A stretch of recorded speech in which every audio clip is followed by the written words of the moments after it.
सबसे पहले यदि हम माध्यिका की बात करें तो आप इसको इसके नाम से याद रखें। माध्यिका अर्थात मध्य बिंदु।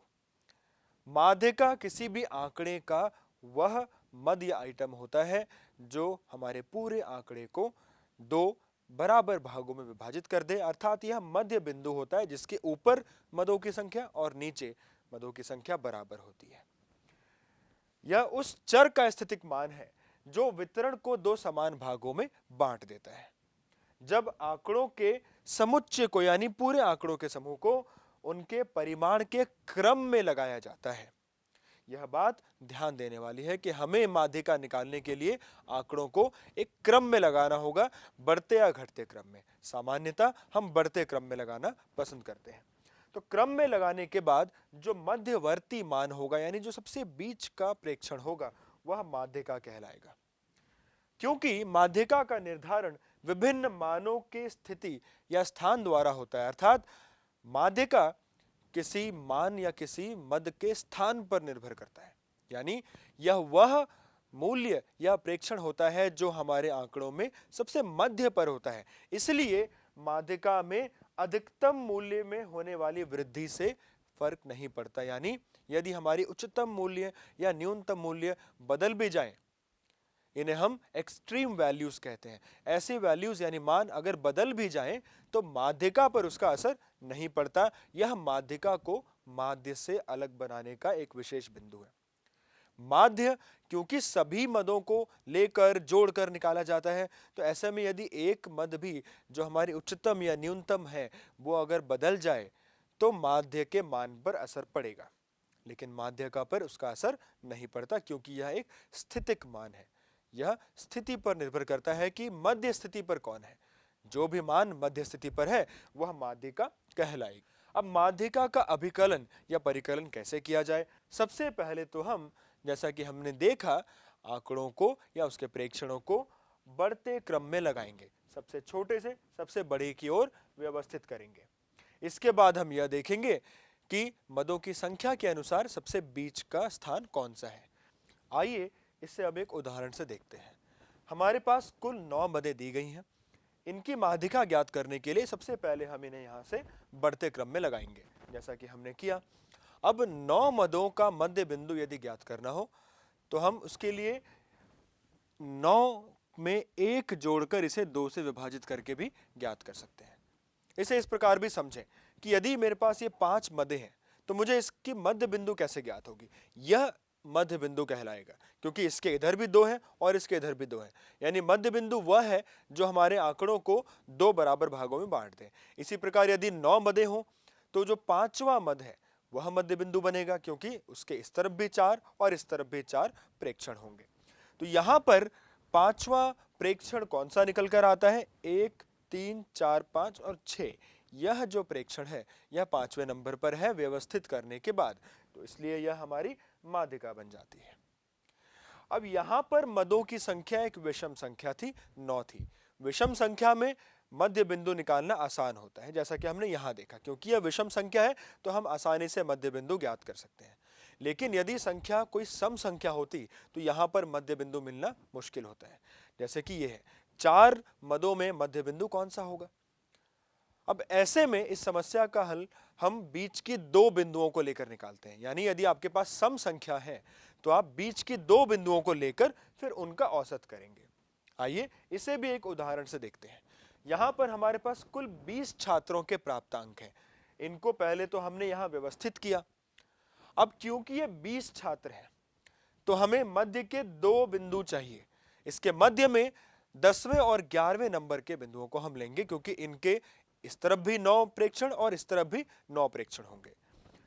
तो 10वें और 11वें नंबर पर कौन कौन से प्रेक्षण आते हैं? 1, 2, 3, 4, 5, 6, 7, 8, 9, 10 और 11, यानी ये 2 प्रेक्षण हमारे मध्य के 2 प्रेक्षण हैं। हम इन दोनों प्रेक्षणों को लेकर इन्हें जोड़कर 2 से विभाजित करेंगे। तो 45 जमा 46 91, 91 को 2 से विभाजित किया 45.5 हमारा माध्यिका प्राप्त हुआ। यानी सम संख्या की स्थिति में मध्य के 2 बिंदुओं को लेकर उनका औसत करें, विषम संख्या की स्थिति में आप सरलता से मध्य बिंदु को ले सकते हैं। उससे पहले ध्यान जरूर रखें कि हमें आंकड़ों को व्यवस्थित करना होगा। अब चलते हैं विविक्त आंकड़ों की तरफ, जहां हमें आंकड़ों को आवर्ती यानी फ्रीक्वेंसी के साथ दिया जाता है। इस प्रकार के आंकड़ों में सबसे पहले आपको फ्रीक्वेंसी के मदों को एक एक करके जोड़ते हुए संचयी बारंबारता यानी CF का एक कॉलम बनाना होगा, जैसे हमने किया है। हमने सबसे पहले 2 को लिखा, फिर 2 में 4 को जोड़ा, 6 आया, 6 में हमने फिर 10 को जोड़ा, 16 आया, और 16 में हमने 4 को जोड़ा। अर्थात हम एक एक करके जोड़ते जाएंगे। सबसे पहला तो वही रहेगा, उसके बाद 2 में 4 को जोड़े आपको 6 मिलेगा, 6 में 10 को जोड़ने पर 16, 16 में 4 को जोड़ने पर 20। इस प्रकार आप संचयी बारंबारता यानी CF का कॉलम बनाएंगे। CF का कॉलम बनाने के बाद आपको इस मद को देखना है, n+1/2। n यानी मदों की कुल संख्या, जो कि आपको आवर्त या बारंबारता को जोड़कर प्राप्त होगा। यदि हम इन सबको जोड़ें तो हमें 20 प्राप्त होगा, जो कि हम यहां से भी देख सकते हैं, क्योंकि हम इनको जोड़कर ही इसे प्राप्त करते हैं। तो यानी ये हमारी मदों की संख्या यानी n है। तो 20 जमा 1/2 ये हो गया 10.5। 20 और 1 को जोड़कर 2 से विभाजित करने पर हमें मिला 10.5। अब हम इसे CF के कॉलम में देखेंगे और यह देखेंगे कि इसके बाद की संख्या कौन सी है। 10.5 के बाद की संख्या को ढूंढने पर हम देखेंगे कि यह 16वीं संख्या हमें मिलती है।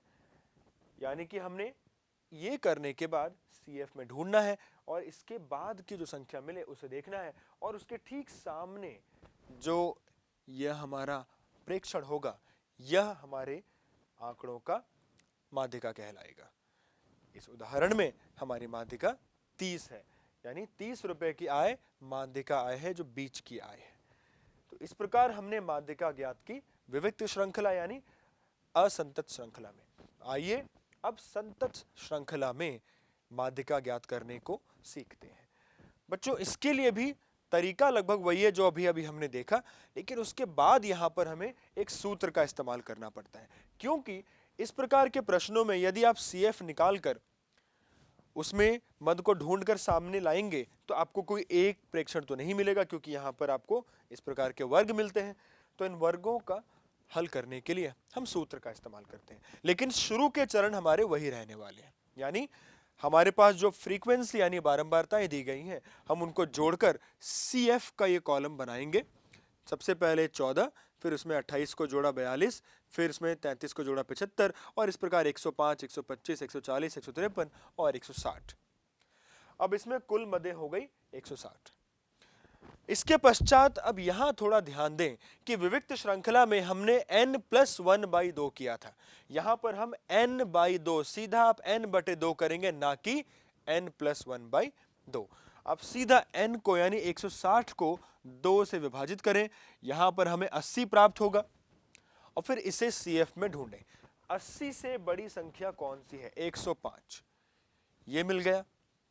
इसके सामने आप देखें कौन सा वर्ग आ रहा है, ये आपका माध्यिका वर्ग अंतराल या माध्यिका वर्ग कहलाएगा। इसके इस्तेमाल से अब आप सूत्र लगाएंगे। सूत्र में आप देखेंगे तो L यानी लोअर लिमिट, यानी ये जो माध्यिका वर्ग हमें मिला है इसका लोअर लिमिट यानी 35, ये हमारा L बन जाएगा। फिर हमें चाहिए n/2, जो कि हमने पहले ही निकाल लिया है। फिर हमें चाहिए CF। अब यहां ध्यान दें, यह जो हमारा माध्यिका वर्ग हमें ज्ञात हुआ है, इसके ऊपर वाला जो CF है इसे हम सूत्र में इस्तेमाल करेंगे CF के रूप में। फिर हमारे माध्यिका वर्ग की जो बारंबारता है इसे हम इस्तेमाल करेंगे F के रूप में। यानी माध्यिका वर्ग से हमने लिया लोअर लिमिट, फिर हमने लिया फ्रीक्वेंसी, और फिर इसके ऊपर वाला हमने लिया CF यानी संचयी बारंबारता। फिर सूत्र में है H अर्थात वर्ग अंतराल, तो वर्ग के बीच का अंतराल 5। इन सभी मदों को आप यहां पर डालें। हमने L की जगह 35, n/2 की जगह 80, CF की जगह 75, F की जगह नीचे 30, और यहां पर वर्ग अंतराल 40 में से 35 को घटाकर ज्ञात किया। इस 35 को यानी लोअर लिमिट को आप अलग रखें, जैसा कि यहां सूत्र में लिखा गया है। पहले आप इस हिस्से को हल करें, जो भी आपका मान यहां पर आएगा उसको आप सीधा लोअर लिमिट में जोड़ दें, आपको माध्यिका प्राप्त हो जाएगी। अपनी गणना की जांच करने के लिए एक बात और ध्यान रखें कि जो भी माध्यिका निकले वह माध्यिका वर्ग के अंदर ही आए। यानी आपकी माध्यिका या आपका उत्तर ना 35 से कम आ सकता है, ना वह 40 से ज्यादा आ सकता है। जैसे यहां पर ठीक आया है जो कि 35.83 है और वह इस वर्ग अंतराल के अंदर भी है। तो इस प्रकार सतत श्रृंखलाओं में हम इस सूत्र का इस्तेमाल करके माध्यिका ज्ञात कर सकते हैं।